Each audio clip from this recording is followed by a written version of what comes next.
ወደ አብይ ጉዳያችን እንምጣ። ፍቅር አርሰናል ሲቲ በአራት ዋንጫዎች መድፈኛው ዘንድሮም አጅቦ ሊመለስ ዋናው ስጋት ሆኗል። ሜንታሊቲ ቢሊፍ ቀጣዩ የአርሰናል ኃያሉ ፈተናና 12ቱ ጨዋታዎች የብሬንትፎርዱ የጂቴክ ኮሚኒቲ ስታዲየም ጨዋታ በኋላ በጣም ሰፊ ውይይት እየተደረገበት ያለ ርዕስ ነው።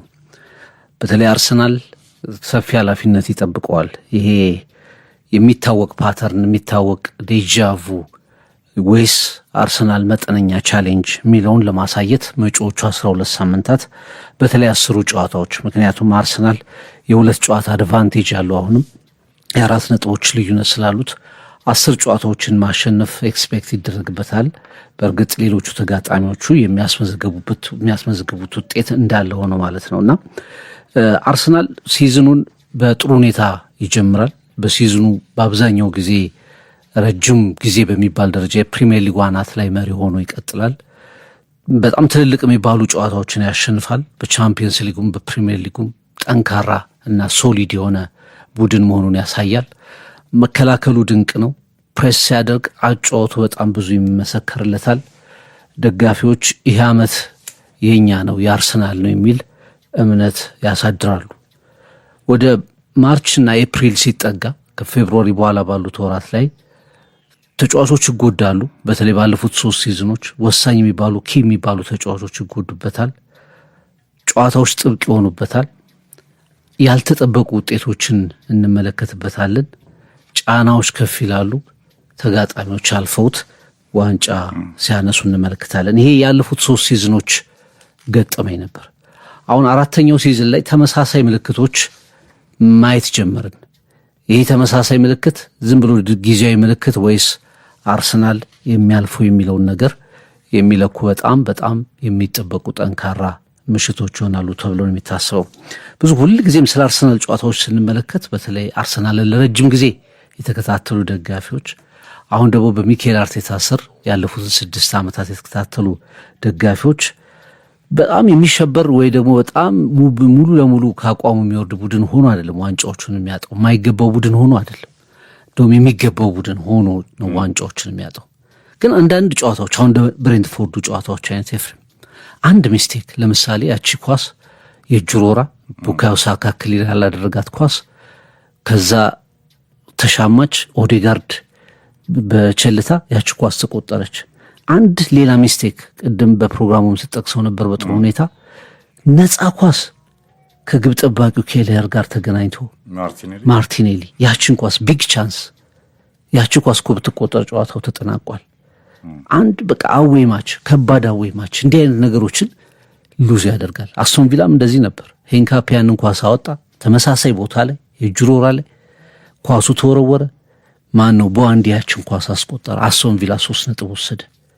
እንዲህ አይነት ሞመንቶች አርሰናል በጣም ሊወገዱ በሚችሉ ማርጅኖች ወይ ደግሞ ጥንካሬውን በማይገልጹ ሁኔታዎች የሚጥላቸው ነጥቦች ሁልጊዜ ተመሳሳይ አርሰናል ተመሳሳይ ሸለቆ ውስጥ ተመሳሳይ እንቅፋት ውስጥ የሚወድቅ ጥፋት ውስጥ የሚወድቅ አርሰናል ይሁን እንደሚል ቁጥሩ ቀላል ያልሆነ ሰው ከብሬንትፎርዱ ጨዋታ ያንን ተመልክቷል።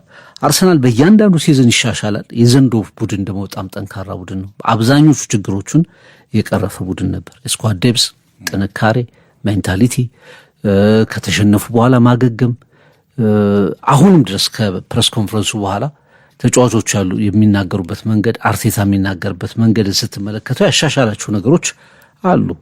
በጣም በየአመቱ ሲሪየሱ ነው የሚመጣ ተጋጣሚ ነው። በየአመቱ የሚገባው ቦታ ላይ ለመገኘት የሚጥር ተጋጣሚ ነው። ግን ሁልጊዜ ፋይናል ላፑ ነው የሩጫው አሸናፊ፣ የመጨረሻው ዙር ላይ የቀድሞ የሚደርሰው ነው። በተለይ የዙር ውድድሮች እንደዚህ የአመት የሲዝን ውድድሮች የፋይናል ውድድሩ በጣም ኢምፖርታንት ነውና ይህን የመሰለ መከላከል፣ ይህን የመሰለ የተጫዋቾች ስብስብ ከ250 ሚሊዮን ፓውንድ በላይ የወጣበት የተጫዋቾች ዴብስ፣ ትልልቅ ተጋጣሚዎች የሚሸበሩለት ቡድን ሆኖ ተመሳሳይ ስህተቶችን መመልከት ለአርሰናል በጣም ከባድ ነውና ሚኬል አርቴታና ቡድናቸው ከዚህ ቻሌንጅ እንዴት ሪከቨር ያደርጋል የሚለው በጣም የሚጠበቅ ነው። ኤፍሬም 4 ነጥቦች ቀላል አይደሉም። ስቲል ቢግ ማርጂን ነው። 4 ነጥብ ማለት 2 ጨዋታዎች ናቸው። 6 ነጥብ 2 ጨዋታ ነው። የድሮፕ ያደረገው 2 ነጥብ ነው። 6 ነጥብም ቢሆን 2 ጨዋታ ነው። 4 ነጥብም ቢሆን 2 ጨዋታ ነው። አንድ ያገኘው ነጥብ ውድ ነጥብ ነው ያገኘው በብሬንትፎርድ ሜዳ በተበለጠበት በሁሉም አቅጣጫ አውትስማርት በተደረገበት ጨዋታ መሸነፍ በነበረበት ጨዋታ እውነት ለመናገር 1 ነጥብ አግኝቷል። ሁሉ ነገሮች ለአርሰናል በጣም ዘንድሮ መልካም ይመስላሉ። ግን ይህን እድል መጠቀም ካልቻልክ ያንን መጠቀም የሚችሉ ቡድኖች ግን ዝግጁ እየሆኑ የመጡ ይመስላሉ። በተለይ ማንቸስተር ሲቲ አንዳንዴ የተኛው ቡድን ይነቃል እኮ አንተ እድልን መጠቀም ካልቻልክ በጣም ደካማ ነው ስትለው በቀላሉ ነጥብ ይጭላል ብለህ ስታስበው የነበረው ቡድን እንዴ this is my time ብሎ የበለጠ ሊነቃቃ ይችላል። ሲቲ ያንን ያደርገው በሁለቱ ያለፉ ጨዋታዎች ላይ መነቃቃቶችን ተመልክተናል። እና የአርሰናል የመጨረሻ የዱ ኦር ዳይ ወይ ደግሞ አሁን ወይም መቼም ብለው ቬንገር አምናም ገልጸውት ነበር። ምክንያቱም ቡድኑ ለረጅም ጊዜ ነው የሚመራው፣ የሚለፋው፣ የሚደክመው፣ ጥንካሬው አለ፣ ተጫዋቾቹ አሉት። ያንን እድል ያንን ኦፖርቹኒቲ መጠቀም ያስፈልጋል። እና ቅድም ስለ ተጫዋቾችም ስናነሳ ነበር። አሁን ነው ተጫዋቾችን የምትፈልገው። አሁን በብሬንትፎርዱ ጨዋታ ኤብሪቼ ኢዜ ምን አይነት ኤብሪቼ ኢዜን የተመለከትነው በጣም ዲስአፖይንት የሚያደርግ በጣም የሚያበሳጭ ተጫዋች ሆኖ ተመልክተነዋል። ቲምበር በወቅታዊ አቋሙ ላይ አልነበረም። ሌሎቹም ተጫዋቾች ላይ ታነሳለህ፣ ግን ደግሞ በልክ የሚገኙ ተጫዋቾችም አሉ። እነዚህ አይነት ፈተናዎች ይመጣሉ። የተጫዋቾች ጉዳት እየመጣ ነው። ወሳኝ የሚባሉ ተጫዋቾች ከፊትነስ ጋር እየታገሉ ነው። ተቀይረውም ገብተው እንደ ሳካ ኦዴጋርድ ያሉ ተጫዋቾች የፊትነስ ችግር ገና እንዳለባቸው አሳይተዋል። እንደ ካቫርትስ አይነት ተጫዋቾች ተጎድተዋል። ሳሊባ አለመኖሩ ጎድተዋል። በእርግጥ በተከላካይ መስመሩ ላይ ብዙ ክፍተቶች ነበሩ። ለእንኳ ባትገልጽ የተሻለ ሽፋን ነበረው። ከአማካዩ አንጻር ተከላካዩ የተሻለ ነበር። በሞስኩዌራ ተሸፍኖ ነበር ከአማካዩ አንጻር።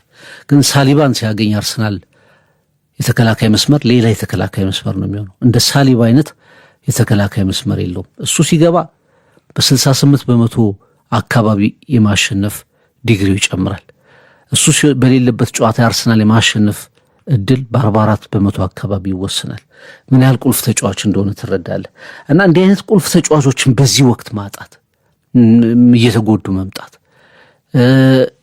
አንዳንድ ደግሞ የምትጠብቃቸው ተጫዋቾች በልካቸው አለመገኘት፣ የተጋጣሚዎች ደግሞ እንደ የአርሰናልን የሚገጥሙ ቡድኖች እያንዳንዱ ጨዋታ ላይ ለፋይናል ነው የሚቀርቡት።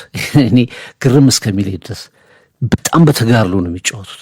ሁሉም ቡድን የሚፋለመው ቡድን ሆኗል አርሰናል። እና ተመሳሳይ ነገር ልንመለከት ወይስ አርሰናል መጠነኛ ቻሌንጅ የሚለው የበለጠ የሚታይበት ትኩረት ይሆናል።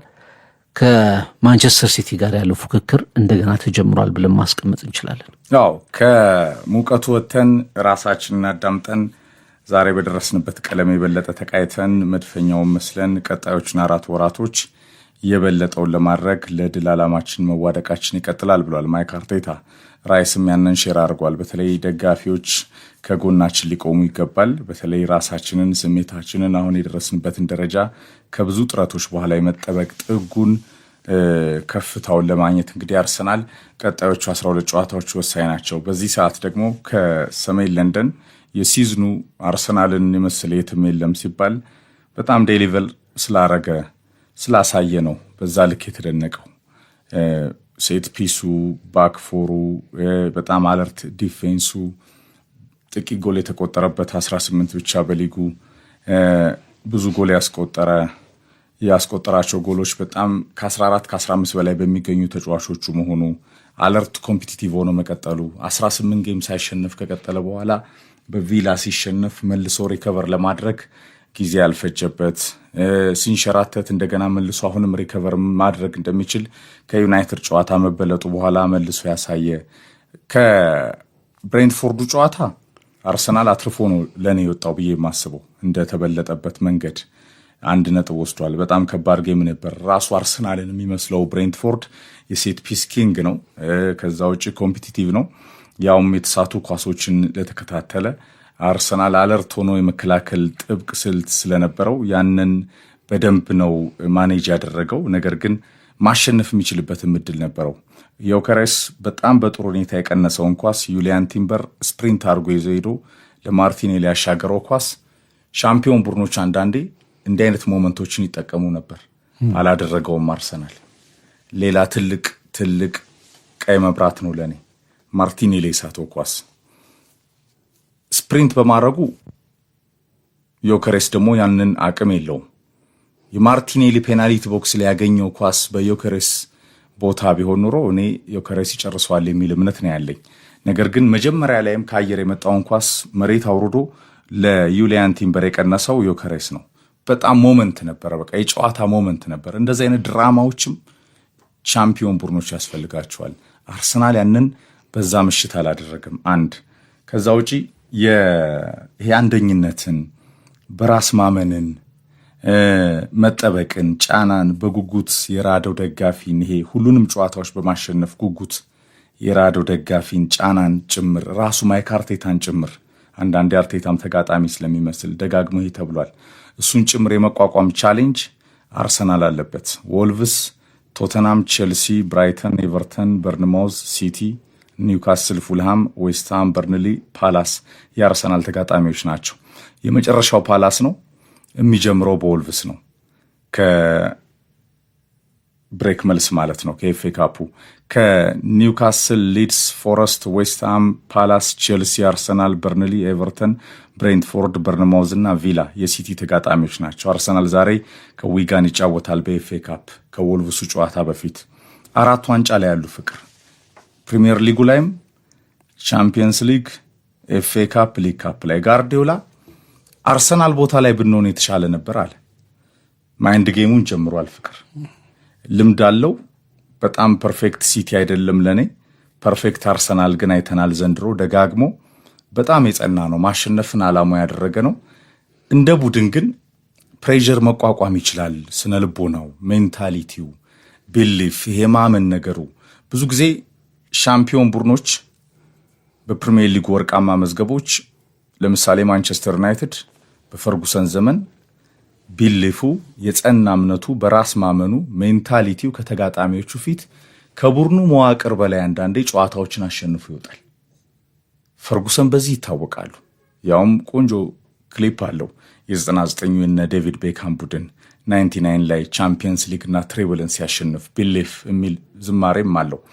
ቼልሲ ከሮማን አብራሞቪች ከሳይቤሪያ ከፈሰሰ ቢሊየን ፓውንዶች ጋር ሀያልነቱን በአርሰናል እና ማንቸስተር ዩናይትድ መሃል ሲገቡ ጆዜ ሞሪኒዮ አሮጋንት ቢባሉ እኔ ዘ ስፔሻል ዋን ነኝ ብለው ጀምረው በጣም የሚዲያውን ትኩረት ወስደው ማይንድ ጌሙን ተቀላቅለው በራሳቸው በጣም የሚያምኑ ሆነው ቡድናቸው ላይ እነ ዲዲየር ድሮግባ ጄቲ ላይ ይህንን ያሰረጹና ቀለሙ ሰማያዊ ነው፣ ክለቡ ቼልሲ ነው፣ ስቴዲየሙ ብሪጅ ነው፣ የምዕራብ ለንደን ገናናው ቼልሲ ነው፣ የለንደን ፕራይድም ቼልሲ ነው የሚለው እሳቤ እንዲመጣ የጆዜ ሞሪኒዮ የራስ መተማመን ከፍታ ቡድኑ ላይ ተጋብቶ ነበር። ያ ቢሊፍ ነው። ማንቸስተር ሲቲ እንደዚሁ ከሼክ መንሱር ቤን ዛይድ ረብጣ ቢሊየን ዶላሮች ጋር በኢትሃዱ ቢሊየነር ሲፈስ ፍቅር ሮቤርቶ ማንቺኒ ኪክ ሲያረግ የኩኖ ጌሮ ያቺ ማጂክ እስከ መጨረሻው ጸንቶ የመሞከር የነጥብ ጋፑ የትኛውም ይሁን 9 ይሁን 1 ይሁን እኩል ትሆን 1 ጎል ያስፈልግህ እስከ መጨረሻው የመሞከር ያ ወርቃማ ሞመንት ከማሪዮ ባላቶሊና ሰርጂዮ ጉዌሮ ጋር በማንቺኒ ሲፈጸም የሲቲ ህይወትን የተቀየረው በዛ ቀን። ሲቲ ከዛ በኋላ ወደ ኃይል ሚዛኑ እንዴት እንደመጣ ከጋርዲዮላ ጋር የዓለም የገሃዱ ዓለም ሚስጥር አይደለም። አርሰናል ቬንገር 90ዎቹ አጋማሽ ላይ መተው ፍቅር የባዮሎጂ መምህር እየተባሉ የጸና ቢሊፋቸው ከሰሜን ለንደን እንግዲህ ገናናውን አርሰናል ፈጥሯል። ያልተሸነፈውን አርሰናል አይተናል። እዛው ላይ እንዲቆም ሆኗል እሳቸውም ከወጡ በኋላ። ነገር ግን አርሰናል የኃይል ሚዛኑን ከዩናይትድ ለመፎካከር ሲጥር አንደኛው ትልቁ ኳሊቲ የነበረው ሜንታሊቲ ነው። ያንን ደግሞ በኦንሪ ቪዬራ የመሳሰሉ ጦረኞች ላይ መፍጠር የቻሉት ቬንገር ነበሩ። ሊቨርፑል የ30 ዓመት አሮጌ ግንቡን ሲደረምስም የርገን ክሎፕ ካዋቀሩት ቡድን ጎን ለጎን ፍቅር በጣም ፕሬስ የሚያደርግ በኢንቴንሲቲ የሚጫወት ልክ እንደ ሮክ ኤንድ ሮል ሙዚቃ በጣም ድብልቅልቅ ያለ ጨዋታን ይጫወታሉ። ጎን ለጎን ደግሞ የጸና እምነት ነበራቸው። ያ ቢሊፍ ማንቸስተር ሲቲን ተፎካክሮ የሊቨርፑልን የ30 ዓመት ጥያቄ መልሷል። ኢቭን ሌስተር ከራኔሪ ጋር የጸና ቢሊፍ ነበረው። አርሰናል ይሄ የሚያስፈልግበት ወቅት ላይ ይገኛል። ያ የሚያስማማ ነው። 38 ሳምንት ነው ፕሪሚየር ሊግ በጣም ከ38 የፕሪሚየር ሊግ ጨዋታዎች ባሻገር ደግሞ እንደ አርሰናል አይነት ቡድኖች በአራት አቅጣጫዎች አሉ። ቻምፒየንስ ሊግ፣ ኤፍኤ ካፑ፣ ሊግ ካፑ አለ። በጣም ከባድ ፈታኝ ነው ለተጫዋቾቹ ለአሰልጣኞቹ እና በየሳምንቱ በጥንካሬ ላይ መገኘት ያስፈልጋል። ከ2018 እስከ 2024 የፔፕ ጓርዲዮላ እና የኤርገን ክሎፕ ቡድኖች ዲፍረንስ ለኔ የሚመስለኝ ይሄ ሜንታሊቲ ነው። ሊቨርፑል በአብዛኛው የኤርገን ክሎፕ ቡድኖች በጣም ጠንካራ ፉክክሮችን የሚያደርጉ በቃ ሻምፒዮንነቱን አስቀድመ የምትሰጣቸው፣ ግን ወደ መጨረሻ ስትመጣ 10 ሳምንት 12 ሳምንት 13 ሳምንት እስከ 15 ሳምንት ድረስ የማይሸነፍ ወይ በተከታታይ የሚያሸንፍ ማንቸስተር ሲቲን ትመለከታለህ። that's why ፔፕ ጓርዲዮላ በተከታታይ ብዙ ዋንጫዎችን ያገኘው። በጫና ውስጥ መረጋጋት፣ በእምነትህ ውስጥ ሜዳ ላይ ያንን እምነት ማሳየት፣ ተጫዋቾቹ ለዛ ዓላማ እንዲተጉ ማድረግ በጣም የሚጠይቅበት ሰዓት ነው ለአርሰናል። እንግዲህ ጥሩ ሳትጫወትም ማሸነፍ ማለት ነው። አሁን በብሬንትፎርዱ ጨዋታ አርሰናል ጎሉን እንዴት እንዳገኙ ግራ ያጋባል። እውነት ለመናገር ድንገት አንድ ኳስ ከግራ መስመር ሄንካፔ መታ፣ በጨዋታው ላይ በጣም ፍጹም ጥሩ ያልነበረው ማድወኪ ኳሱን በሄዲንግም እሱ ጎሉን ያስቆጥረዋል ብለን ማጠብቀው አይነት ተጫዋች ነው። ባልታሰበ አቅጣጫ ኳሱን አስቆጠረው። ለኔ ያንን ኳስ አገኘ አርሰናል 64ኛው ደቂቃ ነው። ተከላክሎ መውጣት አንድ አማራጭ ነው። ገባብህ ድንሽ ሁሌ ኳስ አንተ ብቻ ልታገባ የምትጫወተው ጨዋታ አይደለም። ግን ደግሞ እንደዚሁ ብሬንትፎርድ ያን ሁሉ ሙከራ አድርጎ ኤፍሬም ግብ ጠባቂው ዴቪድ ራያ ብዙ ኳሶችን አድኖ የመጨረሻው ሞመንት ላይ ግን ጨዋታውን መግደል የሚችል እድል ያገኘው አርሰናል ከአንድ ሜትር ርቀት ያንን ኳስ ማርቲኔሊ ያማከው። ያ ኳስ ተቆጥሮ ቢሆን ጨዋታው ይጠናቀቃል። አንዳንዴ የሜንታሊቲ የምትለው ጥሩ ባልነበርክበት ሰዓት፣ መጥፎ በሆንክበት ሰዓት፣ ተጋጣሚ በተጫነ ሰዓት እድሎቹን ግን ትጠቀምና ነጥቦቹን ይዘህ ትወጣለህ። ዘንድሮ አርሰናል በተደጋጋሚ ጨዋታዎች ያንን አድርጎታል። ይሄ ምክንያቱም ነጥቦቹ ናቸው መጨረሻ ላይ የሻምፒዮንነት ደረጃህን የሚወስኑት። ጸንተ መቆየት በማራቶኑ ለረጅም ጊዜ በመምራት ቢሆን አርሰናል 300 ምናምን ቀን የመራበት ሲዝን አለ። ከዚህ ከሊቨርፑል ሻምፒዮን ከሆነበት ሲዝን በፊት ማን ነው 300 ምናምን ሳይሆን 247 ቀን አካባቢ የመራበት፣ የመጨረሻዎቹ ሳምንታት ላይ ሲቲ የመራበት ያለፉት 3 ዓመታት ላይ በፍጹም በቆየህበት ልክ አይደለም። ሁለተኛው ዓመት እኮ 38 ሳምንት ነው። በቆየህበት ልክ አይደለም። ማራቶኑ ላይ መጨረሻ ላይ በመጨረስህ ነው በቃ አጨራረስህ ነው የሚታየውና እንደዚህ አይነት ሞመንቶችን ለእንቅፋቶች መልስ መስጠት ነው የዘንድሮ አርሰናል። ለኔ ስህተቶች ሲሰራ ቶሎ የሚስተካከል ቡድን፣ ይህን ደግመን ገልጸናል። በሊቨርፑል ሲሸነፍ ከዛ በኋላ አስቶን ቪላ ላይ እስኪሸነፍ ድረስ አርሰናል አስገራሚ ግስጋሴን ያሳየው የማይቻልም ይመስል 18 አካባቢ ጨዋታ የማይሸነፍ ቡድን በሁሉም ውድድሮች አስደናቂ ግስጋሴ ያሳየ። በአስቶን ቪላ ከተሸነፈ በኋላ በዩናይትድ እንደገና እስኪሸነፍ ድረስ አንድ ያለ ሽንፈት ነው የዘለቀው። ወደ 6-7 ጨዋታዎችን አሸንፎ እንደውም 5 የፕሪሚየር ሊግ ጨዋታዎች ላይ ኦልሞስት 3 ነጥቦችን እየወሰደ መሪነቱን እንደገና ካፒታላይዝ አደረገ። ከዛ እንደገና የማንቸስተር ታይም መጣ። ከማንቸስተር በኋላ ግን የብሬንትፎርዱ ጨዋታ የስህተቱን ለመደገም ግን በጣም ፈጥኗል የሚል እምነት አለኝ። አርሰናል ዘንድሮ ለሴት ባኮች ወይ ደግሞ ለእንቅፋቶች ቶሎ ምላሽ የሚሰጥ ቡድን ነው። አንዱ ትልቁ ፈተናው የአርሰናል ቅርብ ነው ትዝታዎቹ። ይሄ ኮላፕስ ያደረገባቸው የሳይኮሎጂውን የፈተኑት ነገሮች ትዝታዎቹ ቅርብ ናቸው። አመናም ነበር፣ ካቻምናም ነበር፣ ከ3 ዓመት በፊትም ነበር። እንደዚህ አይነት ፕሬዠር ሞመንቶች በቃ አብረው ያሉ ናቸው። አብዛኞቹ ተጫዋቾች ፊልም የሚያደርጓቸው ናቸው። እነዚህን ደግሞ እንግዲህ መሪዎቹ፣ አሰልጣኞቹ፣ ቡድኑ ላይ የሚሰሩ ሰዎች ሁሉ ያንን ማስተካከልና ቶሎ ወደ መስመር እንዲገባ ማድረግ አለባቸው። የመጀመሪያው ዊጋንን አሸንፈህ እንደገና 7 ነጥብ ይዘህ መልሱን ሲቲ የወረወረውን ኳስ መልሰህ ለሲቲ መስጠት ነው። አርሰናል ከወልቭስ ነው የሚጫወተው። ዊጋን የእንትን ጨዋታ ነው፣ ኤፍ ኤ ካፕ ነው። ከወልቭስ ጋር ሮብ ይጫወታል። አርሰናል አሸንፈህ ከሲቲ በፊት ነው የሚጫወተው። 3 ነጥብ ሰጠዋል። ኳሱን መስጠት ነው። ኒውካስል ነው ተጋጣሚው። በእርግጥ እንደ ኒውካስል እንደ ፉላም አይነት ቡድኖች ብዙ ጊዜ ስመለከታቸው ለአርሰናል ቻሌንጅ የሆኑትን ያህል ለማንቸስተር ሲቲ ሲሆኑ አንመለከትም። ግን ኒውካስል ቀላል ተጋጣሚ አይደለም። ይሄ የሲቲ ችግር አይደለም፣ የሲቲ ችግር አይደለም፣ የራሱ የአርሰናል ክፍተት ነው። እንዳልኩ ነው። ሁሉም ጨዋታዎች አርሰናል በሊጉ የሚከብዱት ሜንታሊቲ አርሰናል አብዛኛው ነገሩ የራሱ ችግሮች ናቸው። ወደ ሌላ የምትለው አይደለም። ሲቲ ፉላም አርሰናልን ስላስቸገረው ሲቲ ፉላምን ስለበለጠው ችግር የሚሆንበት ጉዳይ አይደለም። ግን ምንድነው እንዲህ አይነት ቡድኖች ነጥብ ሊያስጥሉልህ ይችላሉ። ለምሳሌ ቶትናም አያስጥለውም የተባለው ቶትናም ማንቸስተር ሲቲን ነጥብ ድሮፕ እንዲያደርግ አድርጎታል። አንተ ስራ መስራት ነው፣ አንተ ማሸነፍ ነው። እድል ከተገኘ ትጠቀማለህ። ያንተን መንገድ ብቻ መሄድ። ሚኬል አርቴታም ደጋግሞ ተናግሮታል።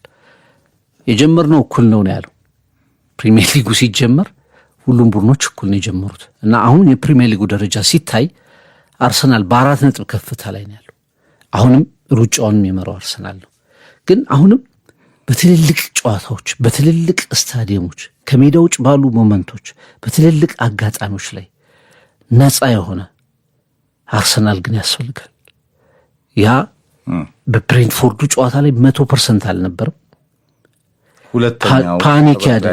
ፓኒክ ያደርግ ነበር ቡድኑ። ጫና በጣም ነበረበት። በነገር ላይ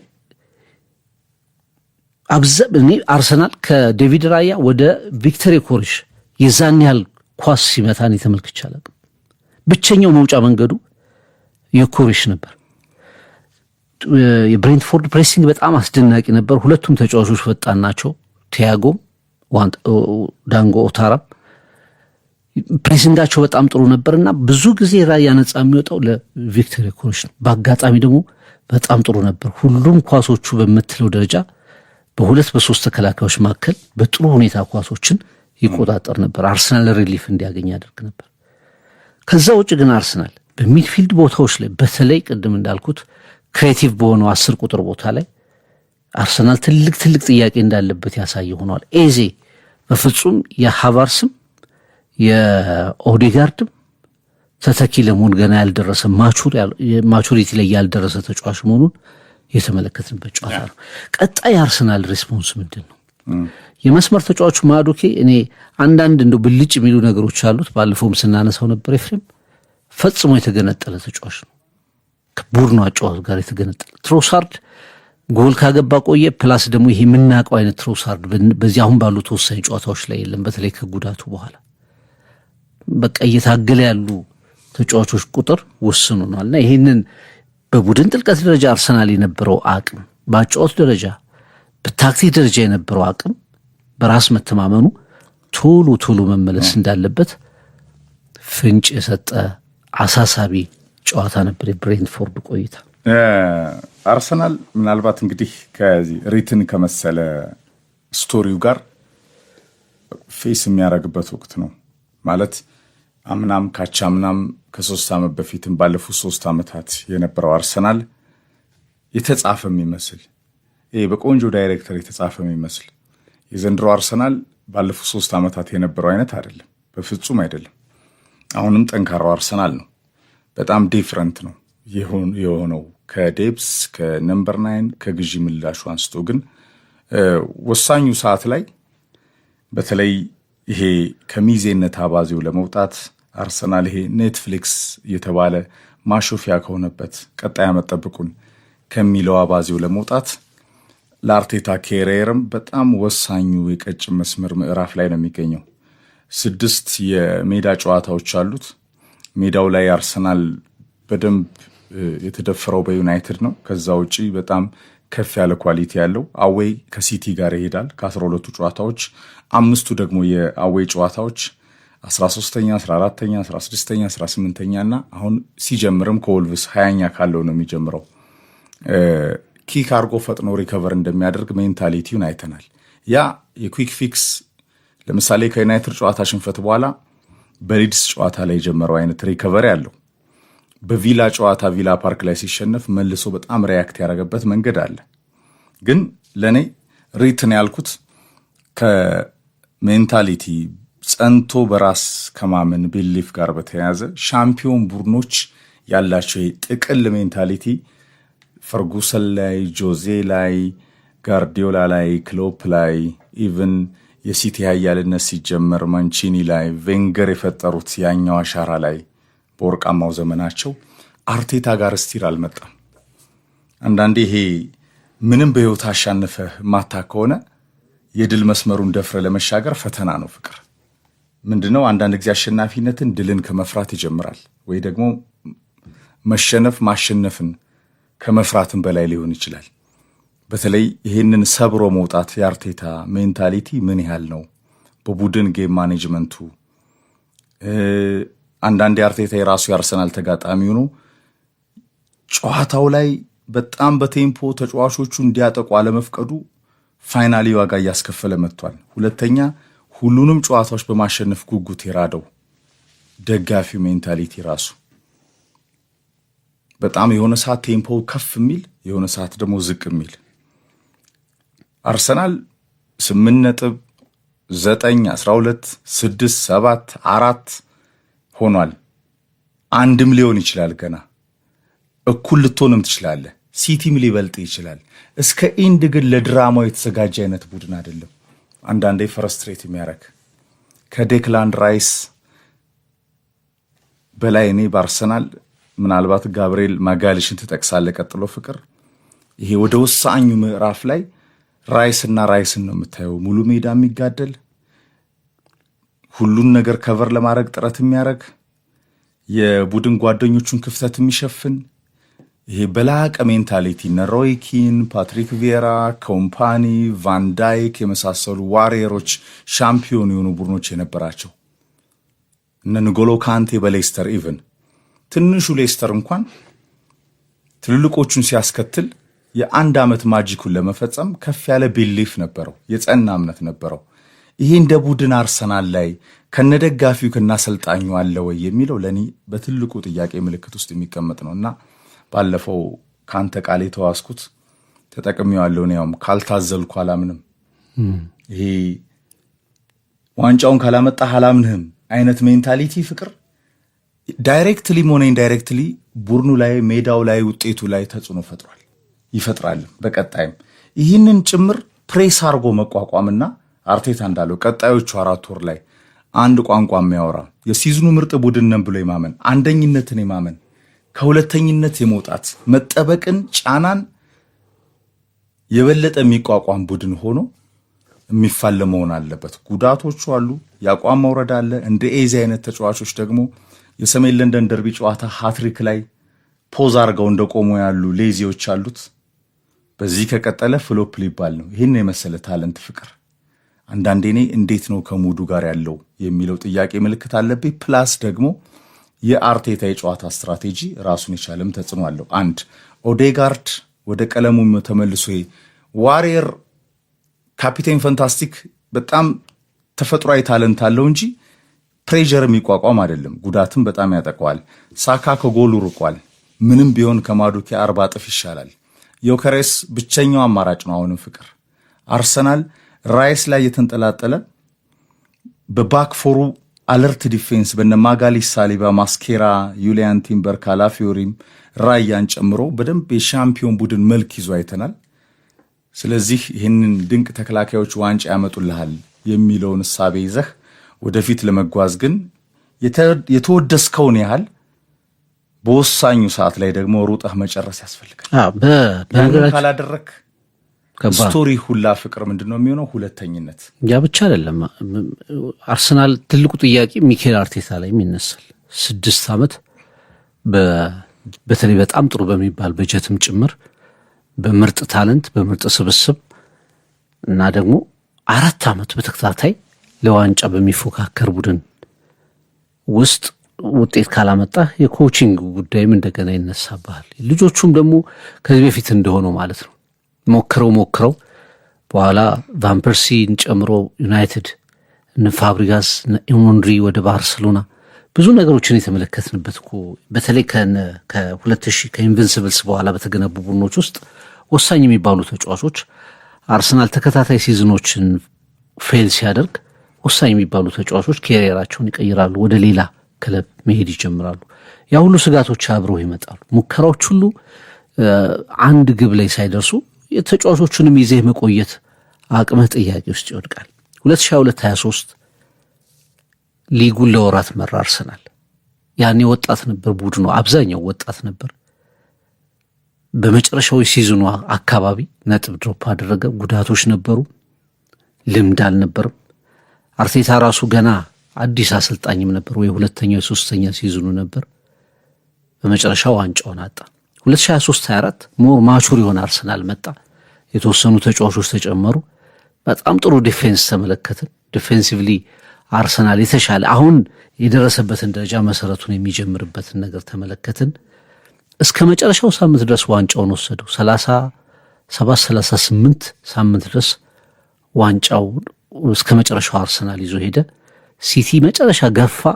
ወደ 10 የመጨረሻዎቹ ሳምንት ላይ አርሰናል በጥቂት ማርጅኖች የፍሪም ዋንጫውን አጣ። 2023-24 2025 እንደገና 24-25 እምነቱ ያን ያህል አልነበረም፣ እስከ መጨረሻው አልዘለቀም። ምክንያቱም ሊቨርፑል አስቀድሞ ነው ዋንጫዎቹን ያነሳው። ግን ሲዝኑ ሲጀምር የአርሰናል ማንቸስተር ሲቲ በጣም በተከታታይ ጨዋታዎች ላይ መሸነፍ፣ በተለይ ፔፕ ጓርዲዮላ ሲቲ በጣም መጥፎ ቡድን መሆን፣ የኤርገን ክሎፕ መሰናበት፣ ብዙ ነገሮች አርሰናል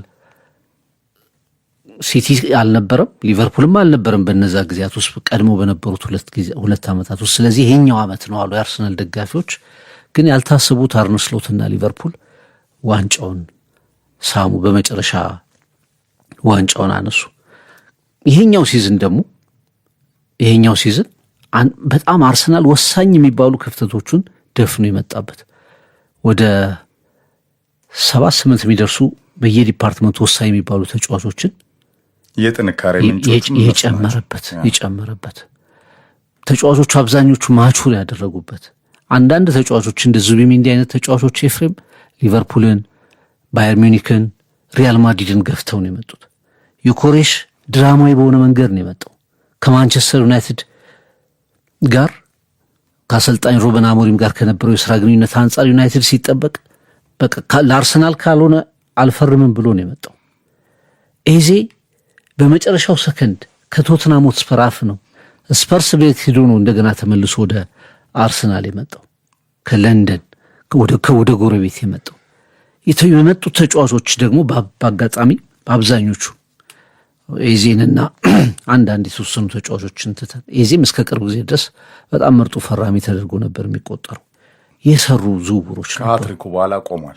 ከሃትሪኩ በኋላ እና ይሄ ልክ በቬንገርም እያሉ ከ2003 በኋላ ምርጥ ቡድን አርሰናልን ትመለከትና ጨዋቱ ገዢ በጣም ለማየት የሚያጓጓ ቡድን ትመለከትና በጫና ውስጥ ግን ይፍረከረካል። የቬንገር ቡድን ከሜዳ ውጭ በቶፕ በሚባሉ ቡድኖች ሲፈተን ትመለከተዋለህ። መከላከሉ ሲጋለጥ ትመለከተዋለህ።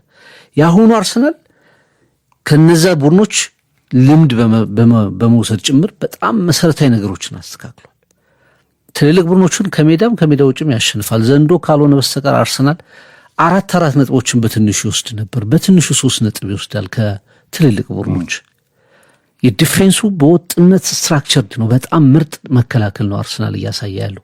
አመናም ካቻምናም ዘንድሮም በጣም በስሜት የሚረበሽ ቡድን አይደለም። ምን ቀረው? ዋንጫው ምን ቀረው? ይሄ ተመሳሳይ ጥፋት ላይ ተመሳሳይ የመጨረሻዎቹ 10-15 ጨዋታዎች ላይ የሚያሳየውን የሜንታሊቲ ክፍተት ማስተካከል፣ እስከ መጨረሻው ጥግ የሚመራ የሚቆጣ አግሬሲቭ የሆነ እያንዳንዱ ቡድን ምንም ይዞ ሊመጣ ይችላል። በቃ እኔ ቡድኖች እንደውም የብሬንትፎርዱም ተጫዋች ሲናገር ነበር ከጨዋታው በኋላ አርሰናል ወርልድ ክላስ ቲም ነው። የፕሪሚየር ሊጉ ስታንዳርድ ቡድን ነው እና 1 ነጥብ ትልቅ ነው። በአርሰናል ማሸነፍ ነበረብን ግን 1 ነጥብ ከአርሰናል መውሰድ ትልቅ ነው ብሎ ሲገልጽ ነበርና አርሰናል የሚታይበት መንገድ ግዙፍ ነው በሁሉም ፕሪሚየር ሊግ ክለቦች። ለዛ ነው አቀራረባቸው በጣም ከባድ እየሆነ የመጣው ቡድኖቹም ጭምር። እነሱ ምንም ይዘው ይምጡ ግን ሚኬል አርቴታ በተደጋጋሚ ፌል የሚያደርግበትን ይሄ ከ1 በላይ ጎል አለማስቆጠር በወሳኝ ጨዋታዎች ላይ እድሎችን አለመፍጠር እንደገና ደግሞ በጣም ጥብቅ በሆነ መከላከል ውስጥ አልፎ አልፎ የሚፈጠሩ ክፍተቶችን ተጠቅሞ ተጋጣሚ ቡድኖች ጎል እንዲያስቆጥሩ መፍቀድ የመሳሰሉ ነገሮችን የምታሳይበት ጊዜ አይደለም። ይሄ ሪከቨር ለማድረግ በቂ ጨዋታ ጊዜዎች የሉም። አሁንም ለኔ አርሰናል 10 ጨዋታዎችን ብቻ ነው የሚፈልገው። የ2 ጨዋታዎች አድቫንቴጅ አሉት። ኢቨን ሲቲን ፊት ለፊት የማግኘት እድል አለው። ሁሌም እንደምንለው ዋናውን ተጋጣሚን ስትጥል 6 ነጥቦች ነው የምታገኘው። ለምሳሌ ማንቸስተር ሲቲን ብታሸንፍ ከሜዳ ውጭ ሲቲን በ3 ነጥብ ወደ ኋላ ዝቅ እንዲል ታደርገዋለህ። አንተ በ3 ከፍ ትላለህ። ኦልሞስት የ6 ነጥብ ጨዋታ ነው እርስ በርስ ዳይሬክትሊ ስትገናኝ የሚኖረው ጨዋታ። ያ ሁሉ እድል አለው አርሰናል። ቻሌንጅ ብቻ አይደለም ያ አጋጣሚም ጭምር ነው። እነዚህ ሁሉ አስበህ ፋይት ለማድረግ መዘጋጀት ያስፈልጋል። ጋርዲዮላ ሐሳብ እኛ በእነሱ ቦታ ብንሆን የበለጠ ፕሬስ ለማድረግ ከኋላ አሁንም 4 ነጥቡ በጣም ሰፊ መሆኑን 6 ያው አርሰናል አንገት ስር ነው ያለው። ማይንድ ጌሙ ይኖራል። እንደ ኤታን ኖዋኔሪ አይነት ተጫዋቾች ፖቴንሻሎች ጃንዋሪ ላይ ወደ ማርሴይ ሄደዋል በውሰት። ማክስ ዶመን ጉዳት፣ አንዳንዴ ሻምፒዮን ቡድኖች ወንደር ኪዶችም ያስፈልጓቸዋል። ግን አርቴታ ምን ያህል በጨዋታ ቅኝት ስትራቴጂው ሪሶርሱን በአግባቡ በማጥቃት ሜንታሊቲ ተጠቅሟል የሚለው በጣም በቃ ደካማው ያሰልጣኙ ቀለም ነው። ለዚህ ነው ራሱ አርቴታ አንዳንዴ የአርሰናል ተጋጣሚ ነው የሚባለው። ግን አርሰናልን የመሰለ አሁንም የለም። በተጋጣሚዎች የሚከበር በ4ቱም ውድድሮች ላይ በደንብ ከፊት ያለ ነው። ማንቸስተር ሲቲ ስቲል አሳማኝ አይደለም። ግን ፐርፌክት ጋርዲዮላ ኤክስፔሪየንስ፣ የተጫዋቾቹ ኳሊቲ በተለይ ደግሞ ከጉይ እስከ ሴሜኒዮ ጃንዋሪ ላይ የተገዙ ገና 2 ወር ያልሞላቸው ነገር ግን በደንብ ፖቴንሻላቸውን እያሳዩ የሚገኙ ኤሪን ሃላንድ ከፊት ይገኛል። ይህ ተጫዋች ለጎሉ በጣም ቅርብ ነው። ከፍ ያለ የሻምፒዮንነት ሜንታሊቲ፣ የራስ መተማመን አለው። ስነ ልቦናው ከፍ ያለ ነው። ድራማውን ነጥቆ በመውሰድ ይታወቃል ማንቸስተር ሲቲ። ይህን ደጋግሞ ሊቨርፑል ላይ ራሱ አርሰናል ላይ አድርጎታል። በ2023-2024 ከመጨረሻዎቹ 12 ጨዋታዎች ማንቸስተር ሲቲ ማግኘት ከነበረበት 36 ነጥብ 31 ሲያገኝ አርሰናል 21 ነው ያገኘው። በ2022-2023 ደግሞ አርሰናል እንደዚሁ 31 ነጥብ ሲያገኝ ሲቲ 32 ነው ያገኘው። 2022-23 ላይ ሲቲ 31 አርሰናል 21። እንደገና በ2024-2025 አርሰናል 27 ነጥብ ከመጨረሻዎቹ 12 ጨዋታዎች ሲቲ 27 ነጥብ ሲወስድ አርሰናል 21 ነው ያገኘው። የ2024-2025 በጣም ዝቅ ያለ ነው። ሞመንቶች ላይ ፋይናል ላፕ ላይ የመጨረሻው ዙር ላይ በጣም ጠንካራ የሆነ ቡድን፣ የዘንድሮ ደግሞ በጣም በዴብስ በባክፎሩ በጸና የማሸነፍ ጉዞ በጣም በጉጉት በጣም ከራዶ ደጋፊው ጋር ለእኔ ይህንን ደጋግሜ የማነሳው አንዳንዴ ደጋፊዎች አይፈረድባቸውም። ያለፈው ዓመት የካቻምናው ሌሰኖችና እየደረሰ የሚመለስ ቡድን መሆኑ ራሱን የቻለ የስጋት ስቶሪ ይፈጥራል። ግን ይሄ ካልኩሌተር ይዘህ ነጥቦችን ስትቀንስ ስትደምር ከመዋል በላይ ለሞመንቶች በጣም የተዘጋጀ ቡድን ሲሆን ከሰሜን ለንደን ለተፈጠረው የመድፉ ዲኤንኤ በፕሮሰሱ በጣም ያለፈው ቡድን የሚገባውን ዋንጫ የሚመጥነውን ዋንጫ እንድታመጣ ስነ ልቦና ወሳኝነት አለው።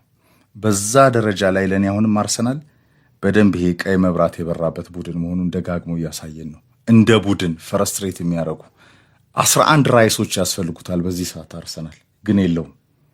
11 የራይስ አይነት ሜንታሊቲ ያላቸው የራይስ አይነት ይሄ ዋሪየሮች ያሏቸው ለድራማ የተዘጋጁ መበለጥ፣ መሸነፍ ከፍ ስትል ሲቲን አሁን ከቀጣዩ ጨዋታ ጋር በተያዘ ከኒውካስል ነጥብ ጥሎ አርሰናል አሸንፎ መልሶ 6 ቢያደርግ ነው ጋራንቲ።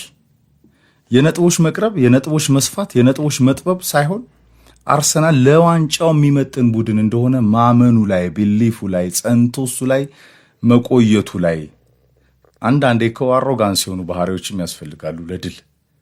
ከሜዳ ስራህ መልካም ውጤትህ ፕሮሰስህ በጣም በፕሮሰስ የደረጀ በሂደቱ ያለፈና ከፍታውን ያሳየ ለሌሎች አውሮፓ ቲሞችም እንደ ሌሰን የሚታየው አርሰናል ተገንብቷል። በሞደርን ዴይ ጋለን ባሌጌ ይህንን ባለፈው ሳምንትም ተናግሮታል። ደጋግሞ የተባለ ነው። አርሰናል ለሌሎች ቡድኖች መማሪያ ሊሆን ይችላል። በጣም መማሪያ የሚሆነው ግን ዋንጫዎችን ሲያሸንፍ ነው። ሁለተኝነትን የለመደ ሁለተኝነትን ሃትሪክ የሰራ ኔትፍሊክስ የተባለ ቀጣይ ዓመት ጠብቁን የሚባል አጅቦ የሚመለስ ያልጸና ፍቅር ከሆንክ መጨረሻዎቹ ላይ አንዳንዴ ስቶሪዎቹ ሁላ ዓለም ያሸናፊዎች ነች። ጥሩ ቡድን ነበር፣ ወርቃማውን ስኳድ ያፈርሳል። ቬንገር ከ2006 የቻምፒየንስ ሊግ ፋይናል በኋላ በባርሴሎና ሲሸነፍ የገነቡት ቡድን ነበረ። በጣም ጥሩ ቡድን፣ እነ ፋብሪጋዝ የነበሩበት አዲባየር፣ ቫን ፐርሲ፣ ናስሪ፣ እነ ባካሪ ሳኛ ጭምር። ኋላ ሳኛና ናስሪ አዲባየር እኮ ወደ ሲቲ ሄዱ። ያውም ናስሪ ሻምፒዮን ሆኗል በማንቺኒ ቡድን ውስጥ። ያ ወርቃማ ቡድን ቶሎ ነው የፈረሰው ፍቅር። ይሄኛው አርሰናል የተገነባ የተሰራ ቡድን የዝንጀሮውም ታሪክ እንዳይመጣ አርቴታ ጎን ቦርዱ እንደሚቆም ከሰሞኑ እየተነገረ ነው። ግን ጥያቄ አለ። ጥያቄው አርሰናል በጣም የሚናፍቀውን ከቻምፒየንስ ሊግም እና ከሌሎቹ አጃቢዎቹ ዋንጫዎች ኤፍኤ ካፕ እና ሊግ ካፕን በላይ ፕሪሚየር ሊጉን ማሸነፍ የሚመጥነውን የለፋበትን ነገር የማድረግ ቀጭኑ መስመር ላይ ይገኛል። ለኔ የሚታየኝ ፍቅር አሁንም ለቻሌንጁ የተዘጋጀ ቡድን ነው፣ ግን ስነ ልቦናው ላይ መንገዳገድ ያለበት። ፈጥኖ ሪከቨር ያደርጋል ከጌሞች በኋላ፣ ነገር ግን መልሶ ደግሞ ከትሮፊዎች ፊት ለመድረስ የጸኑ ቡድኖችን ሌሰኖች ደጋግሞ ማየት ያለበት ወቅት ይመስለኛል። አርሰናል እንግዲህ የቀጣይ ጨዋታ ከዊጋን ነው። በእርግጥ ዛሬ ጨዋታ አለው በኤፍኤ ካፕ፣ ከዛ ረቡዕ ከወልቭስ ጋር ደግሞ ረቡዕ ይጫወትና ሲቲ ቅዳሜ ነው የሚጫወተው ከኒውካስል ዩናይትድ ጋር በኢታድ ነው። በእርግጥ ጨዋታው እንደገና ጫናውን ማርገብ ይችላል አርሰናል። ይሄኛው ወቅት ኤፍሬም ይህ ቻምፒየንስ ሊግ ነገሮች የሌሉበት ሪላቲቭሊ እረፍትም ያለበት ወቅት ላይ ነው አርሰናል ጨዋታዎችን እያከናወነ የነበረው። ምክንያቱም የጥሎ ማለፍ ጨዋታን አቮይድ አድርጓል። በቻምፒየንስ ሊግ የምድብ ጨዋታዎችንም አስቀድሞ በቃ በአንድ አይነት እንደሚያጠናቅቅ አረጋግጦ ስለነበር ቀለል ያለ ጫናዎች የማይበዙበት ወቅት ላይ ነው አሁን አርሰናል የሚገኘው። ከጥቂት ሳምንታት በኋላ የቻምፒየንስ ሊግ ወሳኝ ጨዋታዎች ፋይናል ከሲቲ ጋር የሊግ ካፕ የፍጻሜ ጨዋታን ጨምሮ የቻምፒየንስ ሊግ የጥሎ ማለፍ ወሳኝ ጨዋታዎች እና ሌሎች ደረብረብ ያሉ ነገሮች ይመጡበታል እና ከዛ አስቀድሞ አርሰናል ጫናውን መቀነስ የሚችልበትን እድል ይጠቀማል ተብሎ ይታሰባል። ትናንትና የኤፍኤ ካፕ አራተኛ ዙር ጨዋታዎች ተከናውነው ነበር። በጣም እብደት የነበረበት የዳኝነት እብደት የነበረበት የአስቶን ቪላና የኒውካስል ጨዋታ በኒውካስል 3-1 አሸናፊነት ተጠናቋል። ሊቨርፑል ብራይተንን 3-0 አሸንፏል። መሐመድ ሳላህ በጣም ድንቅ የነበረበት ምሽት ነበር። ሲቲ ሳልፎርድን እንደዚሁ 2-0 ውጤት አሸንፏል። ዛሬ ደግሞ አርሰናል የሚጠበቅ ጨዋታ ከዊገን አትሌቲክ ጋር ያከናውናል። የካራባው ካፕ አራተኛ ዙር ፍልሚያዎች ይቀጥላሉ። 900 ሚሊዮን ፓውንድ አካባቢ አውጥቷል። 6 ዓመት ሆኖታል። ኤፍኤ ካፕ ብቻ ነው ያሸነፈው። በጣም የጸናውን መድፈኛ ከሰሜን ለንደን ፈጥሯል። ከገኒንግ ፎር ግሬትነስ መንደር የመድፉ ዲኤንኤ ተመልሷል። ዋንጫ ግን ይቀረዋል። አንደኝነትን፣ በራስ ማመንን፣ መጠበቅን፣ ጫናን በጉጉት ከራደው ሁሉን ጨዋታዎች በማሸነፍ በጉጉት ከሚርደው የአርሰናል ደጋፊ ጋር አብሮ ተቋቁሞ መጨረስ ያስፈልጋል። ለዛ አርሰናል ምን ያህል ሜንታሊቲው ቢሊፍ በራሱ ማመን አለው የሚለው ትልቁ የሻምፒዮንነት ጉዞ ተግዳሮቶቹ እንደሆነ ደጋግሞ እየተነሳ ይገኛል። ቀጣዮቹ 12 ጨዋታዎች ማንቸስተር ሲቲ የላቀ ልምድ አለው፣ ግን ፐርፌክት ሲቲ የለም። ፐርፌክት አርሰናልን ዘንድሮ ደጋግሞን አይተናል። በተከታታይ የጸኑ ጨዋታዎችና በወጥነት ባሸነፋቸው ሂደቶች አሁንም የ4 ነጥብ ጋፑን ተከትሎ አርሰናል ለድራማው ተዘጋጅቶ ሞመንቱን ይፈጥራል። የ22 ዓመት ጥያቄውን ይመልሳል ወይስ የሚለው ራሱን የቻለ ጥያቄ ነው። ሲቲ 44 ዓመት ጥያቄውን ሲመልስ፣ ቼልሲ 50 ዓመት ጥያቄውን ሲመልስ፣ ሊቨርፑል የ30 ዓመት ጥያቄውን ሲመልስ፣ ፈርጉሰን ከበዝቢ አሻራ በኋላ 70ዎቹ 80ዎቹ የሊቨርፑል ነበረ። መልሰው እንደገና ደግሞ የኃይል ሚዛኑን ሲቆጣጠሩ እንዲህ አይነት ሞመንቶች ላይ ከሚገነቡ ወርቃማ ቡድኖች ጎን ለጎን ቢሊፍ ሜንታሊቲ ስነልቦና ወሳኝነት አለው በጫናዎች ወቅት። ይህንን አርሰናል ምን ያህል ከ22 ዓመት በኋላ መልሶ ዋንጫውን ለማምጣት የጸናውና የሚመጥነው ቡድኑ እስከ የት ይጓዛል የሚለው ራሱን የቻለ ጥያቄ ነው። ወይስ ደርሶ መልሶ አጅቦ እንደ ሚዜ እንደ ልማዱ ሁለተኝነቱን ይዞ ያጠናቅቃል? ይህ ለማይክ አርቴታም ታላቅ የስልጠና ህይወቱ ኪሳራ ይመስለኛል። ፍቅር አንድ ሀሳብ ካልተሳካ ብዙ የሚያስብለን ነገር በጣም እሱም አሳዛኝ ነገር ነው የሚሆነው። ይሄ ቡድን ሻምፒዮን የመሆኑ ጊዜ ሩቅ አይደለም ይሆናል። ምክንያቱም ስብስቡ፣ ስትራቴጂው፣ አካሄዱን ስትመለከተው ኮንሲስተንትሊ ነው ለዋንጫ እየመጣ ያለው። ለብዙ ቡድኖች ሁለተኛ ሆኖ በእንደዚህ አይነት ተከታታይ ሲዝኖች ማጠናቀቅ ከባድ ነው። ኤፍሬም ሩቅ አይሆንም፣ ግን በአርቴታ ስር ደግሞ መሆን አለበት። እንደ ልፋቱ እንደ ትጋቱ በሚኬል አርቴታ ስር ግን መሆን አለበት። የርገን ክሎፕ አንድ ዋንጫ ላይ ብቻ ነው ሊጉና በጣም ለኔ ይገባቸዋል 2-3 ነገር ግን የዝንጀሮ ታሪክ እንዳይመጣ አርሰናል ስነ ልቦና ሜንታሊቲ ቢሊፍ ዋናው መሰረት ሆኖ በጣም የሚነሳው ጥያቄ ነው። ቀጣዮቹ 12 ጨዋታዎች ጋር እናጠናቅ። ለማንኛውም አርሰናል ካልታዘልኩ አላምንም፣ ግን ጥሩ ነው። ማን ያለ ይመስላል? የኢትዮጵያ ተረት ነው፣ ግን ማን ያለ ይመስላል? ሌላ ቀን እንመልሰዋለን። ፕሊስ አንድ ደቂቃ ይፈቅዱ። ሙሽራ ናት እኮ እንደዚህ ያለች። ስለዚህ አርሰናል ከዛ መውጣት አለበት። ካልታዘልኩ አላምንም የደጋፊው ጥያቄ ነው። አሁንም ፈተናውና ቢሊፉ ይቀጥላል። በተለየ መንገድ እናነሳዋለን። በቀጣይም ታላቁ የኢትዮጵያ መድን ድርጅት፣ አቢሲኒያ ባንክ፣ ሳፋሪኮም ኢትዮጵያ፣ ባቢ ተክለ ሃይማኖት ከልብ እናመሰግናለን። ሁሉንም አጋሮቻችን ኤፋችን ከልብ እናመሰግናለን። ለወሰድነው ደቂቃ ይቅርታም እንጠይቃለን። ትሪቡን ስፖርትን ለመከታተል ትክክለኛው ቦታ ነው።